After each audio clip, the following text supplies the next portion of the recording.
ამ ვიდეოში მოგიყვებით, რატომ გვეზარება რაღაცების გაკეთება და როგორ არ უნდა დაგვეზაროს. მოგიყვებით ისტორიას ანდრიაზე. ანდრია იყო ძალიან მონდომებული მოსწავლე, სწავლობდა კარგ ნიშნებზე, მაგრამ ანდრია ვერ იტანდა ქიმიას. მას ყოველთვის ეზარებოდა ქიმიის სწავლა. მაგრამ რადგან ანდრია იყო ძალიან კარგი მოსწავლე, მას ძალიან აწუხებდა ეს ფაქტი და ამასთან დაკავშირებით ანდრია წავიდა სკოლის ფსიქოლოგთან.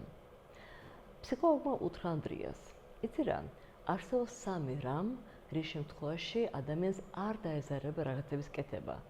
პირველი, ადამიანისთვის საქმის მიზანი არის ძალიან გასაგები და პრაქტიკული. მეორე, ეს მიზანი ან სარგებელი, რომელსაც ადამიანი მიიღებს ამ მიზნიდან, არის ადამიანისთვის ემოციურად მიმზიდველი, სასიამოვნო ან ძალიან საჭირო. და ამის გარდა ნაბიჯები, რომელიც ადამიანს აქვს გასავლელი ამ მიზნისკენ, არის გასაგები, გაწერილი და არა აუტანად რთული. ცოტა რთული შეიძლება იყოს, მაგრამ არა ძალიან რთული.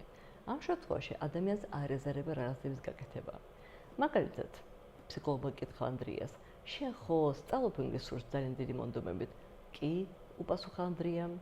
იცი რატომ ხდება ასე? შენ ზუსტად იცი, რომ გინდა სწავლის გაგრძელება ლონდონში, ანუ მიზანი არის გასაგები შენთვის, შენ წარმოიდგენ, როგორ სწავლობ კარგ ნიშნებზე, კარგად ეთვისებ მასალას და ამისთვის გჭირდება ენის ცოდნა, გარდა იმისა, დადიხარ ლონდონის ქუჩებში, ესაუბრები ადამიანებს და ეს სურათი ძალიან მიმზიდველია შენთვის. ამის გარდა, გეგმა ძალიან კარგად გაქვს გაწეული შენ პედაგოგთან და ეს გეგმა არ არის შენთვის რთული. კარგი, თქვა ანდრიამ, მაგრამ რა უყო ქიმიას? იცი რა თქვა ფსიქოლოგმა? მოდით გავაცნობიეროთ, რომ ქიმია ეს არის მეცნიერება, რომელიც გვასწავლის, რისგან შედგება აბსოლუტურად ყველაფერი მსოფლიოში. და თუ შესწავლობ ქიმიას, ნიშნავს, რომ შენ უკეთ გესმით, რა ხდება სამყაროში შენს გარშემო და ეს ძალიან საინტერესოა. გეთანხმებით, თქვა ანდრიამ, მაგრამ რა ვქნათ იმ შემთხვევაში, თუ მაინც გვეზარება და მიზანი საერთოდ არ არის ჩვენთვის პრაქტიკული ამ მიმზიდველი.